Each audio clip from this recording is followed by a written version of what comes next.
Because, I mean, the oldest one of all is Findhorn, here in Europe. It will have its 50th birthday just in 3 weeks, in 3 months, I don't remember, but it will have its 50th birthday, that's for sure. And Findhorn was founded in '62, and it was inspired by Peter and Eileen Caddy and by Dorothy McLean, and it became very famous in the '60s and in the beginning of the '70s because they grew huge crops, huge vegetables, because especially because they were challenging information from the subtle world. And in this way, creating just the vegetables were growing and growing and growing, and so they became very, very interesting. But very soon, Findhorn became an educational center, besides being an eco-village and a community. And it has had such a success as an educational center that it was also recognized by UNITAR. It is one of the very few centers in the world that is recognized by the United Nations as an educational center. Oh, another thing that is interesting, oh, just 5 minutes, gosh, I have to hurry. Okay. So Siebenlinden is in Germany, and it has a footprint, it has made a footprint study. It's very, very ecological. It's the most ecological of all of our eco-villages, actually. And for them, meanwhile, many eco-villages have a spiritual imprinting, and as a first stimulus, I would say, Siebenlinden has a very strong ecological stimulus as a starter.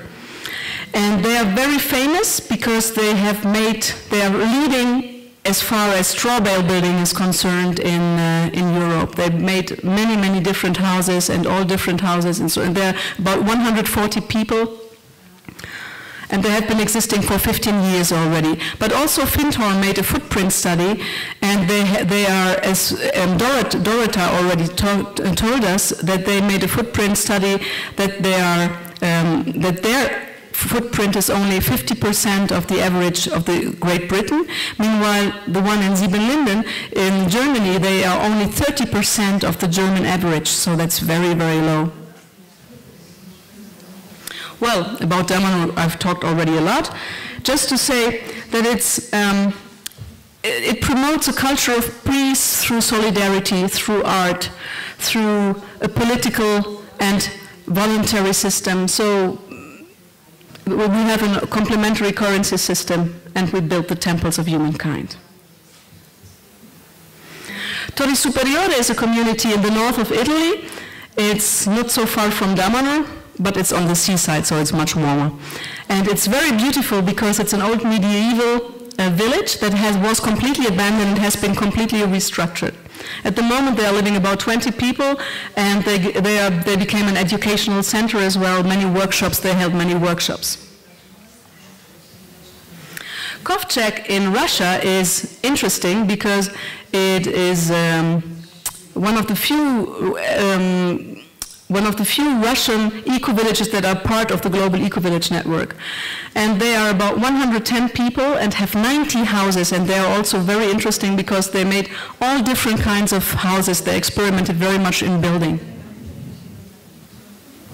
The Konohama family in Japan is also very interesting because they give lots of energy towards the social part. They meet every day from 1 to 3 hours in order to get rid of conflicts. So they really put lots of energy into conflict solving. And they grow, they're about only 70 people, but they grow around 250 different crops in 16 hectares. So that's quite interesting.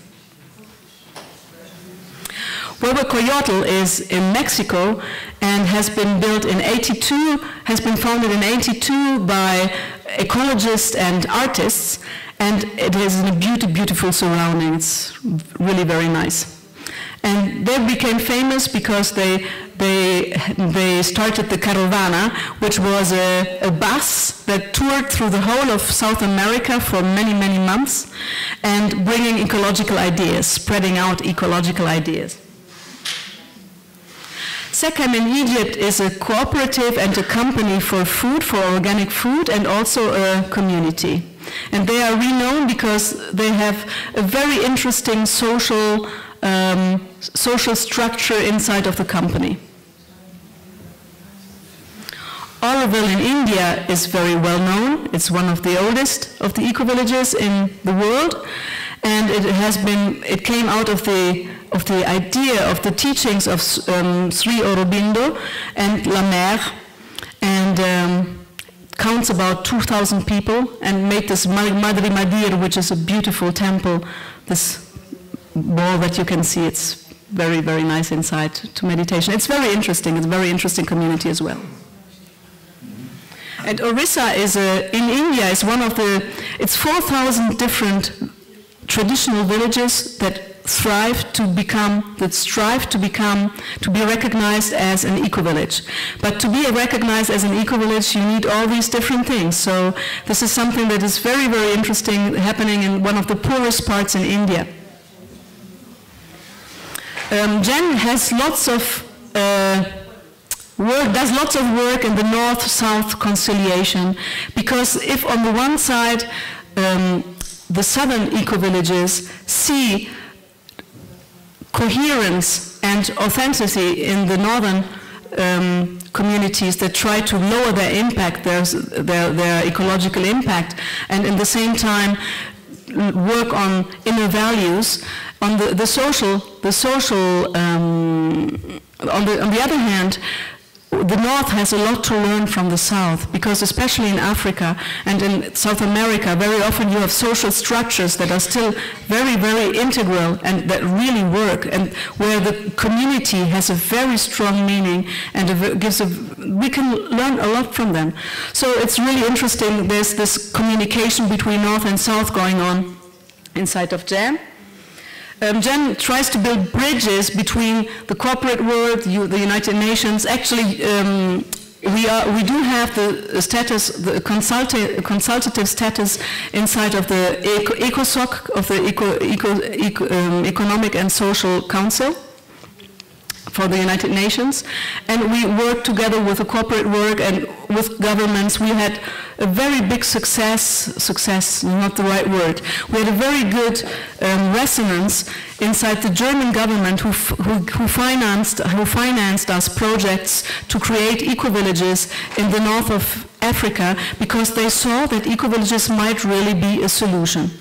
And why are eco-villages a solution? I will just go on very, very quickly. Because Senegal. Senegal is one of the places where there were 45 eco-villages, and while all the people, the land was, there's a terrible erosion of the land everywhere, and the desertification is going on. And there are these 45 eco-villages that use drip-to-drip irrigation, that used permaculture, new social approaches, and all this.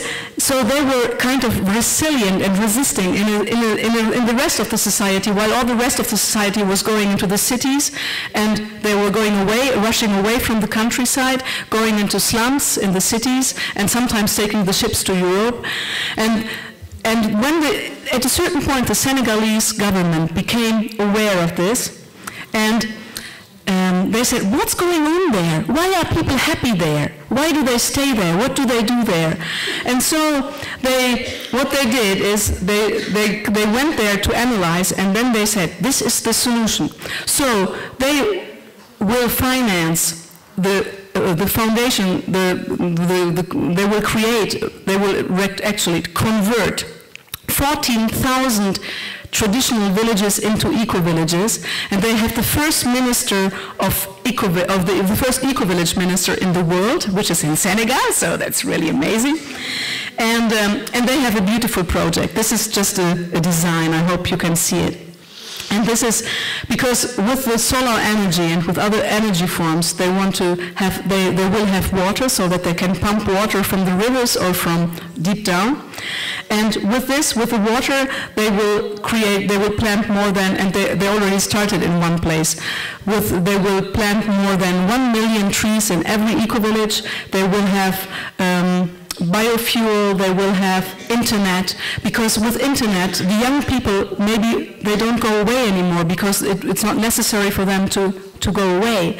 So, because they can stay there, they can be connected to the world, but in the same time stay in their traditional and cultural background. So this is really something that has been recognized, that was held in very big consideration by the German government, who then financed us several things. Yes. Okay. I just leave you to this and to this.